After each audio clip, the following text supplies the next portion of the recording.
Process of digestion. तो process मतलब प्रक्रिया होता है, डाइजेशन का मतलब पाचन। तो भोजन के पचने की प्रक्रिया, इसे हम लोग इसमें स्टडी करेंगे।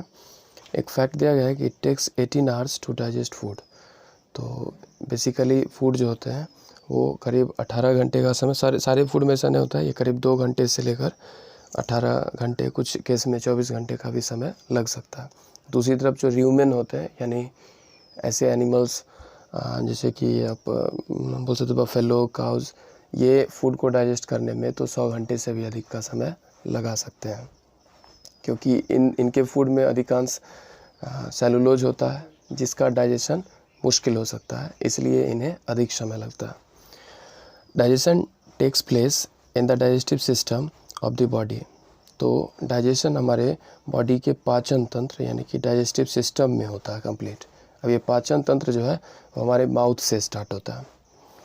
It begins in the mouth itself. तो पाचन की प्रक्रिया मुंह से ही शुरू हो जाती है। The liquid in our mouth is the saliva. जो हमारे माउथ में लिक्विड जो सेक्रेट किया जाता है फूड पर, उसका नाम होता है सलाइवा। ये सलाइवा जो है सैलिवरी ग्लैंड की मदद से सेक्रेट होता है, यानी कि रिलीज़ होता है, और ये सलाइवा मदद करता है फूड में मौजूद, आप बोल सकते हैं स्टार्च जो है उसको शुगर में बदलने में। It helps to digest the food. When we start eating our teeth break up the food into smaller pieces.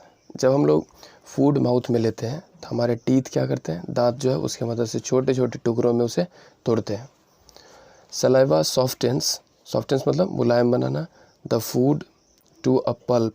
तो ये क्या करता है, पल्प जैसा मतलब लुगदी जैसा बना देता है। The tongue then pushes bits of this mashed food into the throat where it is swallowed.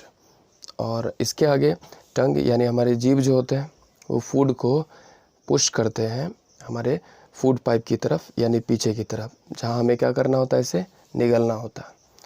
अच्छा, मैस्ड मतलब क्या हुआ, मैस्ड फूड का मतलब जो टूटा हुआ और अच्छे तरह से उसमें सलाइवा मिक्स्ड जो फूड होगा उसे मैस्ड फूड कहेंगे। तो टीथ का फूड को ब्रेक करना और टंग का सलाइवा उसमें मिक्स करवाना अच्छे तरह से, तो ये मैस्टिकेशन भी कहलाता है। मैस्टिकेशन वो प्रोसेस है जिसमें टीथ फूड को छोटे छोटे पार्टों में तोड़ते हैं और सलाइवा उसमें मिक्स जो है सो हो रहा होता है। तो इसको मिक्स करने में कौन हेल्प करता है, टंग करता है। इसको फिजिकल डाइजेशन भी बोलते हैं। तो फिजिकल डाइजेशन स्टार्ट हो जाता है हमारे माउथ से। माउथ को ओरल कैविटी या बकल कैविटी भी कहा जाता है। तो माउथ में कौन कौन से हिस्से हो गए, माउथ में बेसिकली टंग हो गए, इसके साथ साथ जो सैलिवरी ग्लैंड है ये हुआ, और टीथ हुए। ये मुख्य इन तीनों मिल करके हमारे फूड के, आप बोल सकते हैं कि सबसे स्टार्ट में यानी डाइजेशन स्टार्ट होता है वो स्टार्ट कर देते हैं। एक एक्टिविटी बताया जा रहा है जिसमें क्या है कि take a bite from a slice of bread and chew it for some time. You will find that the bread taste sweet. This is because saliva change the starch in the bread to sugar. अब आपको क्या करना है कि bread का एक slice लेना है, एक टुकड़ा लेना है, और इसे आपको च्यू करना, चबाना कुछ देर तक। और अब देखेंगे कि ब्रेड का जो टेस्ट है, ब्रेड का जो स्वाद है, कुछ देर में कैसा हो जाता है, स्वीट हो जाता है, मीठा हो जाता है। अब ऐसा क्यों हुआ, क्योंकि जैसे ही हम लोग च्यू कर रहे हैं ब्रेड को, तो ब्रेड में मौजूद स्टार्च को जो सलाइवा यानी कि सैलिवरी ग्लैंड से जो लिक्विड उस पर सेक्रेट हो रहा है वो उसको कन्वर्ट कर रहा है स्टार्च से, किस में, शुगर में कन्वर्ट कर रहा है। इस कारण से ब्रेड का टेस्ट जो होता है लिटिल स्वीट हो जाता है। आप इस पिक्चर में ह्यूमन डाइजेस्टिव सिस्टम देख पा रहे हैं, यानी कि मानव पाचन तंत्र, जो कि स्टार्ट होता है हमारे मुंह से, माउथ से स्टार्ट होता है। और इसके आगे अगर देखिए यहीं पर ये जो आप देख रहे हैं ग्लैंड है, यही सैलिवरी ग्लैंड है जो सलाइवा सेक्रेट करता है। इसके आगे ये ओपन होता है एक फूड पाइप में, जिसे ऑसीफेजस भी बोलते हैं।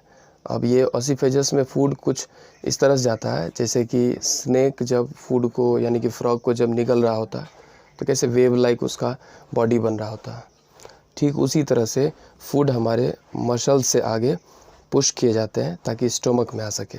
तो नेक्स्ट जो इम्पॉर्टेंट हिस्सा है वो क्या है, वो है स्टोमक।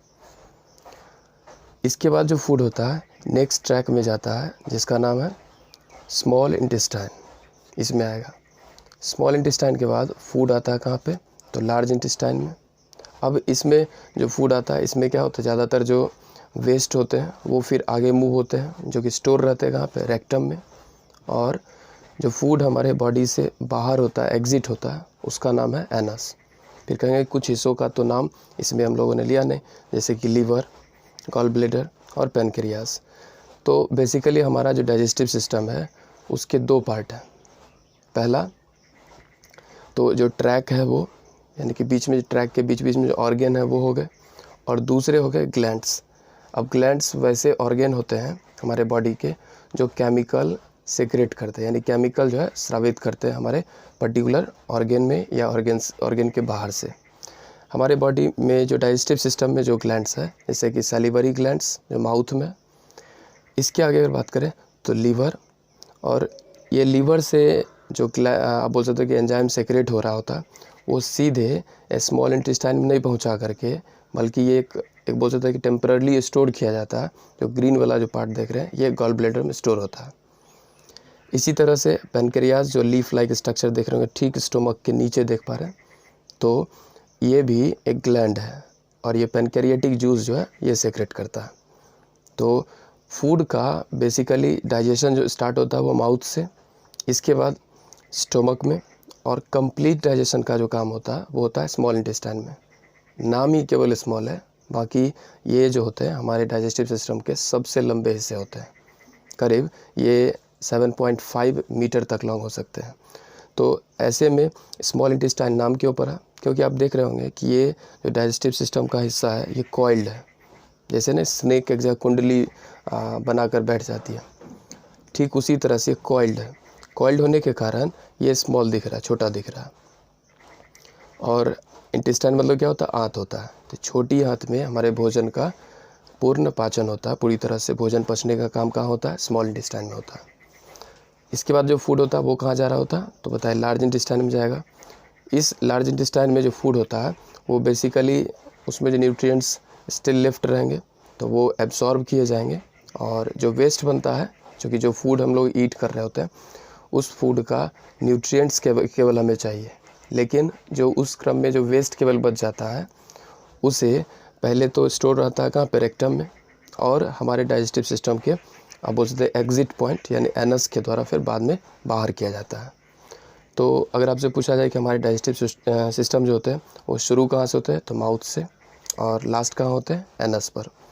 और कौन कौन से ग्लैंड है हमारे डाइजेस्टिव सिस्टम में जुड़े हुए, तो आप नाम दे सकते हैं इसमें सैलिवरी ग्लैंड्स, लीवर, पेनक्रियास और गॉल ब्लैडर। तो आप बोलते लीवर का जो यहाँ से एंजाइम सेक्रेट हो रहा है वो यहाँ पे टेम्पररी स्टोर हो रहा है। तो इसके साथ साथ स्टोमक के जो वॉल होते हैं वहाँ से भी कुछ एंजाइम सेक्रेट होते हैं ताकि फूड जो होते हैं वो डाइजेस्ट हो सके, यानी कि डाइजेस्टिव जूस जो होते हैं वो होते हैं।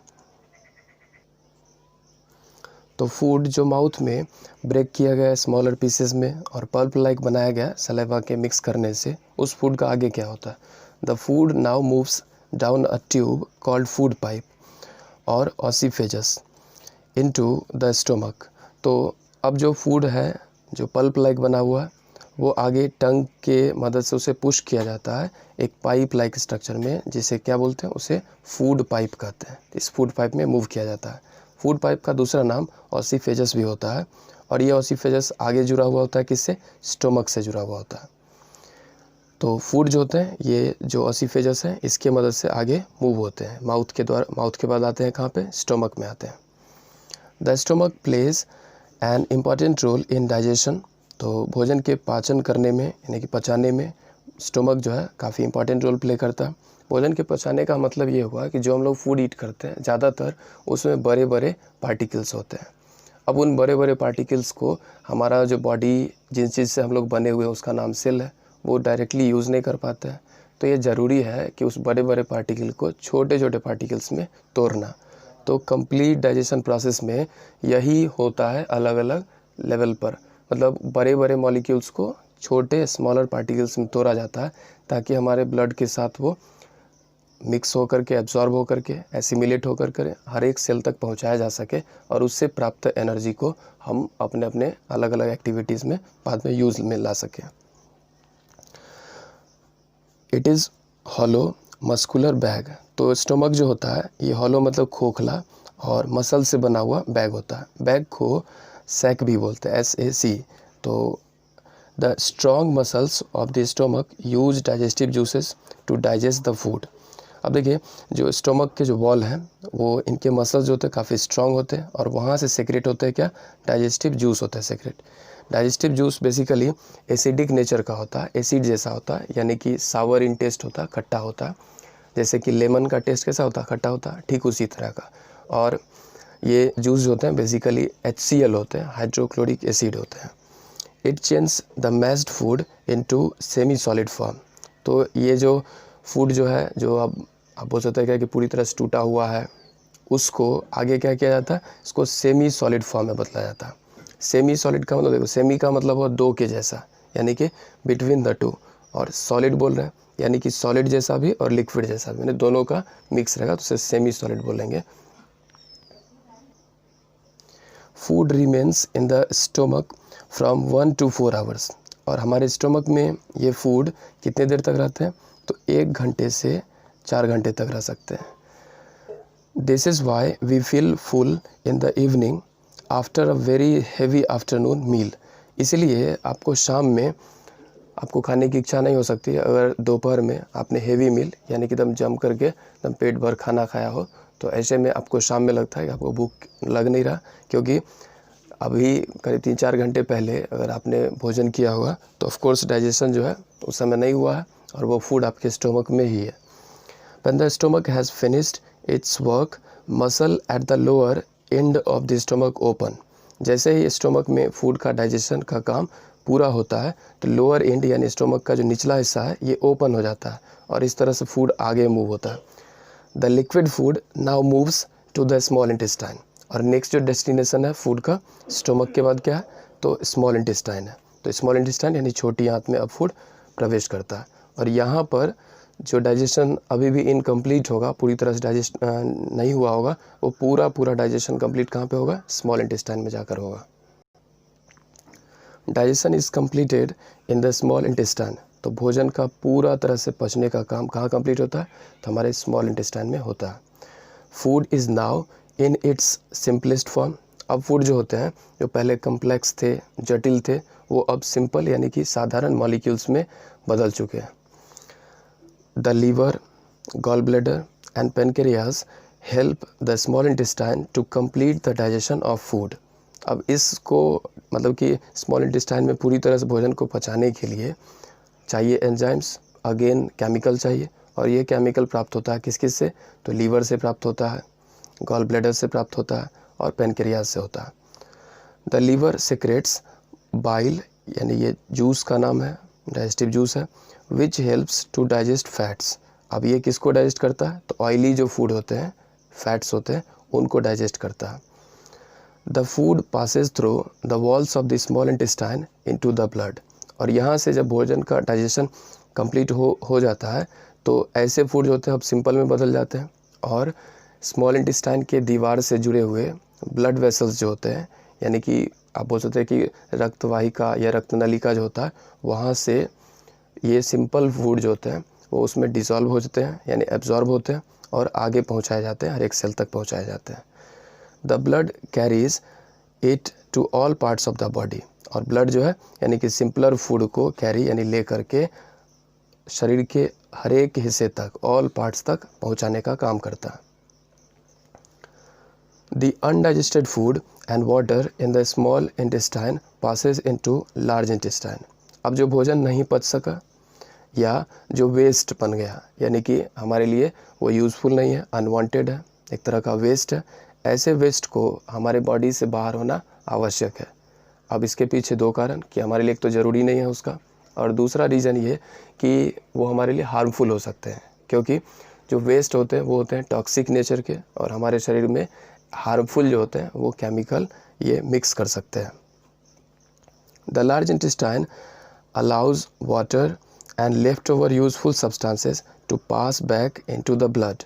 अब लार्ज इंटेस्टाइन में क्या होता है कि वाटर इससे एब्जॉर्ब हो जाता है, जो फूड में वाटर है, यानी कि जो रिमेन पार्ट ऑफ फूड है या अब कहें कि वेस्ट है, उसको ड्राई किया जाता है। कहाँ पे? तो लार्ज इंटेस्टाइन में। और इसमें जो वाटर है वो उसे एब्जॉर्ब किया जाएगा, सोख लिया जाएगा। और ऑफ कोर्स न्यूट्रिएंट्स होगा तो वो भी सोखा जाएगा, वो भी एब्जॉर्ब किया जाएगा। अब जो अनडाइजेस्टेड है यानी कि अपचा हुआ जो भाग है या वेस्ट है, फूड रिमेन्स बिहाइंड, तो केवल क्या बचा रहेगा? जो नहीं पचाया जा सका या जो केवल वेस्ट के रूप में अब है, तो वो हिस्सा बच जाता है जो लार्ज इंटेस्टाइन के किस हिस्से में स्टोर रहता है? तो रेक्टम में रहता है। The undigested food then moves from the large intestine into the rectum. अब ये जो लार्ज इंटेस्टाइन है, यानी चारों तरफ जो आप देख रहे हैं स्ट्रक्चर, यही है लार्ज इंटेस्टाइन। और यहाँ जो आप देख रहे हैं छोटा सा नोड जो निकला हुआ, इसे अपेंडिक्स बोलते हैं। मतलब ये बॉडी का ये वो हिस्सा है जिसका कोई काम नहीं है, वैसा वाला हिस्सा है, ठीक है। अगर अपेंडिक्स की बात करें तो हमारे बॉडी का कोई इसका स्पेशलाइज यूज़ नहीं है। तो यहाँ बात करते हैं जो लार्ज इंटेस्टाइन में जो फूड था, जो अब अनवांटेड रह गया या फिर ड्राइज जो फूड अब बचा या बोलते वेस्ट जो बचा, वो आगे मूव होगा, यानी ये जो ट्यूब चारों तरफ से है इससे आगे बढ़ करके आएगा कहाँ पर? ये रेक्टम में रहेगा। It is finally passed out through the anus when we go to the toilet और डेफिकेट। तो अगर बात करें तो ये जो वेस्ट होते हैं, अनवांटेड जो वेस्ट बचे हुए हैं हमारे रेक्टम में, ये बाहर होते हैं जब ऑफ कोर्स आप टॉयलेट जाते हैं, तो ऐसे वेस्ट हमारे बॉडी से रिमूव होते हैं। इस तरह से जो फूड होता है वो माउथ से एंटर हुआ, यहाँ डाइजेशन स्टार्ट हुआ, और इसमें जो वेस्ट बचा वो हम अपने बॉडी से एक्सपेल आउट करते हैं, रिमूव करते हैं, बाहर करते हैं। तो ये कुछ बेसिक कॉन्सेप्ट इससे एसोसिएटेड रहा।